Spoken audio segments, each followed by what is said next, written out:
Hey there, and welcome to another Spooky Reads. I'm here tonight to talk about Beloved by Toni Morrison. So, Beloved was a book that was assigned to me when I was an undergrad. I went to college in Moorhead, Kentucky, and I don't remember what class this was for, but I was assigned to read Beloved by Toni Morrison. And I remember really being happy when I started reading it because a lot of the books I assigned didn't appeal that much to 20-year-old me. I'm much more inclined to read the classics now that I'm a little older than I was when I was younger.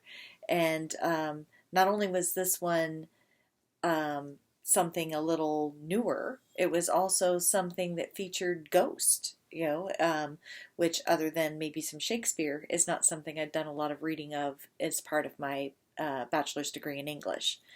So it pleased me for those reasons. And then once I got into the book, I fell in love with the way Toni Morrison writes. If you haven't read anything by Toni Morrison, I think you should read everything by Toni Morrison, but maybe especially Beloved. Or maybe Beloved is beloved by me because it was the first one I read, but it was really a book that struck me to the heart and a book that I remember a lot of, and I remember how horrified I was when I found out that there was some truth to the story, that it was based on to some degree on events that happened in real life, and such a creative take on ghost as well. We had a ghost of a baby early on in the house, and then when we have the ghost appear, like kind of come into their lives incarnated in the form of a young woman who starts becoming more and more demanding and taking over and messing things up and really wanting,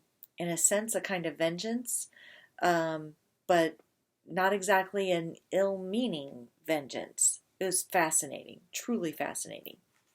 So the piece of this that I want to read is actually the ending. And strangely enough, I don't think knowing the ending would spoil the book for you if you haven't read it. I think you're just going to go, oh, that's interesting. I'd like to read everything that read up to there.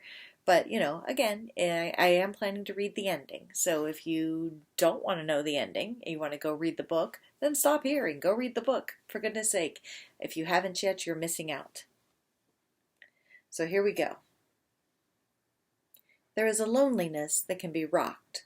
Arms crossed, knees drawn up, holding on. This motion, unlike a ship's, smooths and contains the rocker. It's an inside kind, wrapped tight like a skin. Then there is a loneliness that roams. No rocking can hold it down. It's alive on its own, a dry and spreading thing that makes the sound of one's own feet going seem to come from a far-off place. Everybody knew what she was called, but nobody knew her name. Disremembered and unaccounted for, she cannot be lost because no one is looking for her. And even if they were, how can they call her if they don't know her name? Although she has claim, she is not claimed. In the place where the long grass opens, the girl who waited to be loved and cries shame erupts into her separate parts, to make it easy for the chewing laughter to swallow her all away. It was not a story to pass on. They forgot her, like a bad dream. After they made up their tales, shaped and decorated them, those that saw her that day on the porch quickly and deliberately forgot her.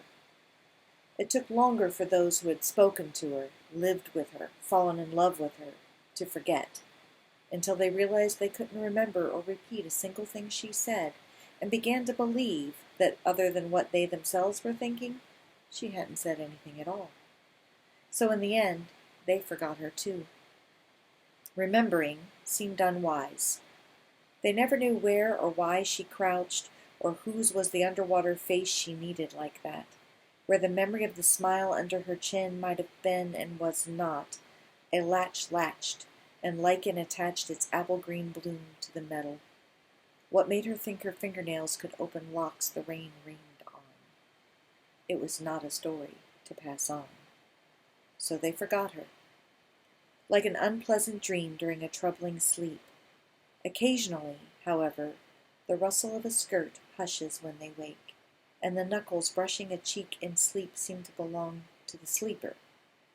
Sometimes the photograph of a close friend or relative looked at too long shifts, and something more familiar than the dear face itself moves there. They can touch it if they like, but don't, because they know things will never be the same if they do. This is not a story to pass on.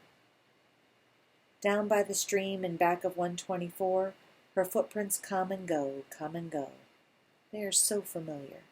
Should a child, an adult, place his feet in them, they will fit. Take them out again, and they will disappear as though nobody ever walked there. By and by, all trace is gone, and what is forgotten is not only the footprints, but the water, too, and what is down there. The rest is weather.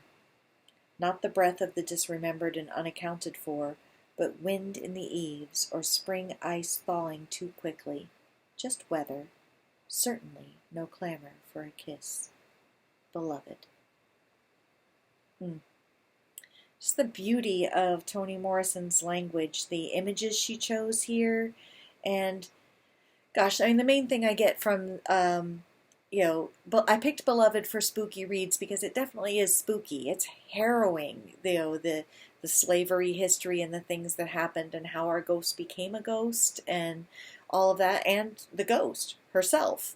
So it's not that it's not a scary book, but my feeling that I walk away from it with is such grief, such sorrow, and I think that's what Toni Morrison captured so very well.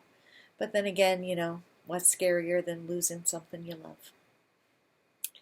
So I hope you enjoyed tonight's spooky reads. If you haven't read Toni Morrison, I hope you'll go check her out.